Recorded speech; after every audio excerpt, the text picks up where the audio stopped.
Yo, what's going on guys, Camilo here. In this video we're just gonna be doing a Chiori weapons tier list. We're gonna be ranking the swords in the game based around which of them are gonna be best for Chiori. So yeah, let's begin. Alright, so first of all we're gonna start off with what she needs in a sword so we can know based around what we're ranking these weapons. So she's gonna be dealing damage and her damage is gonna be scaling off mainly based around defense and attack, both of them. But the defense scaling is gonna be much more than attack. And then she's gonna crit like normally like any other character. So in my opinion, I think you're gonna be getting defense from a lot of other sources, so there's no like real need to get it from your weapon really, but defense is definitely gonna be good. But first, talking about on a weapon what you're gonna need, the first thing is gonna be crit rate and crit damage. It's gonna be the best thing since she's gonna crit, so on a weapon that's probably the best thing you should look for. The second thing is gonna be defense since that's like her main thing that she's gonna scale with. And then second of all, attack is gonna be pretty good too. She's gonna be scaling with attack. It's less than defense, but attack is not gonna hurt. And then finally, any auto attacks or elemental skill or elemental burst damage bonus in general is going to be pretty good. So yeah, on your weapon you'd want crit rate and crit damage as like a priority. Second of all, you'd want defense and then damage bonus and then attack. So yeah, knowing that, let's begin. Starting off with the cool steel, it's just going to be giving you attack, which is, as I said before, good, but like it's definitely not going to be the best weapon. So honestly, I'd say just D tier. We've got the Harbinger of Dawn. It's going to be giving you a lot of crit damage and crit rate. Obviously, you'd want to make sure she stays healed all of the time or else the passive's not going to be activated.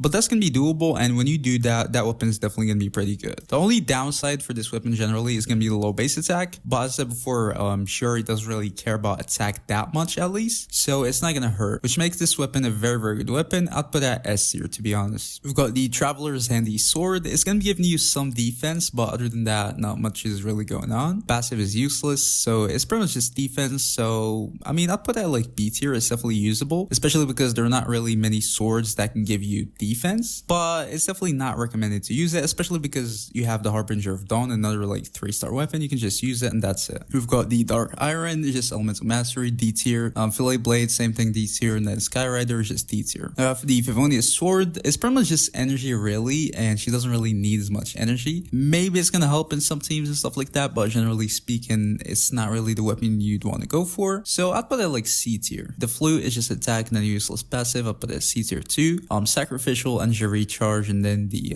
cooldown reset thingy, I'd say it's probably C tier too. It's the same thing. Royal Longsword is also just attack, so I'd say higher C tier. Same thing with Lion's Roar. Prototype Praying Core, it's actually a high base attack for a 4-star weapon, and then it can increase your attack and defense too from the passive. Especially with refinements, I think it's gonna be usable like lower B tier to be honest. It's a free to play weapon, it's good. As I said, you have the Harbinger of Dawn, it's the 3-star, you probably should just use it. But the Prototype Rancor is definitely gonna be usable too, even though it has like the physical damage substat, which is completely wasted. But the defense bonuses and the kind of high base attack is gonna help a little bit. So I'd say it's like lower B tier. Iron Sting, Elemental Mastery is just D tier. Blackcliff Longsword, it's crit damage and then kind of a high base attack, and then it's gonna give you attack from the passive if you're able to be an enemy. Mainly for the crit damage, I'd say it's definitely a very good weapon. I'll put it like A tier. As I said, crit is the main thing you want to look for, so any weapon that's going to give you crit is going to be pretty good. We've got the Black Sword, pretty much the same thing as crit rate. It's also going to increase your normal attacks damage, which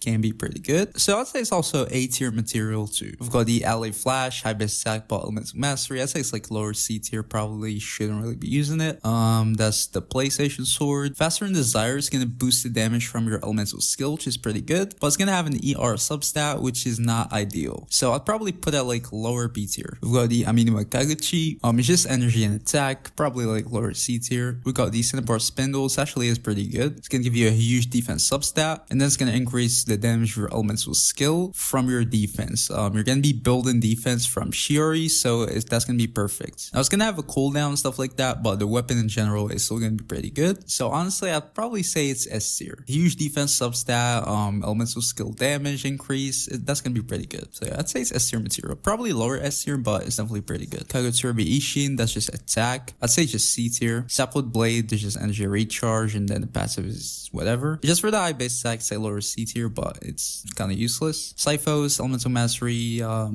D tier. We got the Prized Ishin Blade. If you had this weapon, it's just attack and stuff like that, so I'd say C tier 2. We've got the Tukabu Shigure Elemental Mastery. Passive is also whatever, so probably probably D tier. Wolf Fang is just gonna be crit rate, and then it's gonna increase the damage dealt from your elemental skill and burst, which is pretty good. It's also can increase the crit rate a little bit, which is pretty good. So honestly, I'd put it like top A tier, or actually maybe lower S tier, to be honest. It's very good. It's just gonna give you crit rate, pretty much everything you need. So I don't think it's gonna get much better. I'd say it deserves S tier. So yeah, I put it like lower S tier. Finale of the Deep, that's just attack, stuff like that.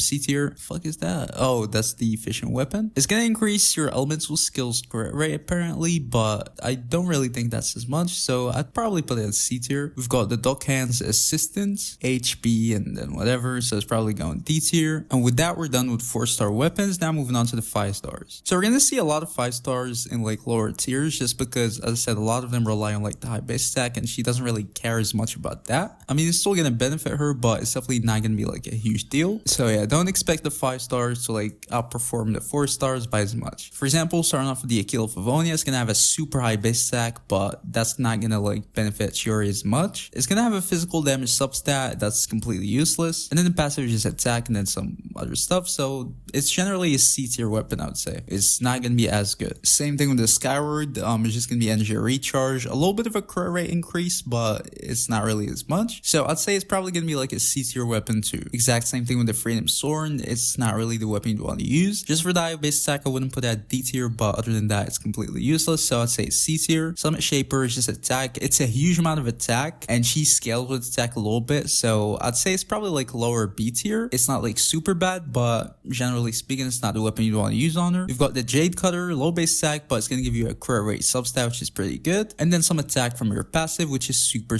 good. It's probably gonna be one of her best weapons just for the huge crit rate substat. So it's definitely going S tier, probably the top of S tier for now. This Splitter Reforged, it's gonna give you crit damage from the substat, a super high base attack too, but the crit damage substat is gonna be very small. It's still gonna give you elemental damage bonus from the passive, but that's pretty much about it. So generally speaking, because of like the small crit damage substat, I'd honestly put it at like higher A tier. I don't think it's an S tier weapon for Chiori. We've got the Haran Gippaku crit rate as a substat and then damage bonus from the passive. It's also gonna increase your normal attacks a little bit. I'll probably say it's gonna be A tier too, because it's not gonna give you as much crit as like the weapons on S tier, but it's definitely still gonna be a good option. So yeah, I'd say A tier. Hajni's Suit is just HP, probably like D tier, I would say. Light of Foliar Incision, that's gonna be pretty good. A huge crit damage substat, a little bit of crit rate from the passive. The rest of the passive is gonna be kind of useless because it's gonna scale off elemental mastery. You probably wouldn't really be building that, but either way, that weapon is still pretty good just for the crit damage substat. So I'll put it like lower S tier. Splendor of the Tranquil Waters, the crit damage substat is gonna be pretty good, but the passive might be useless if you're not using her with like Fiorina. So it's gonna be hard to say this weapon's S tier. I'll probably put it like A tier, to be honest. If you're using her with Fiorina, it might be pretty good. Other than that, it's not really a good weapon.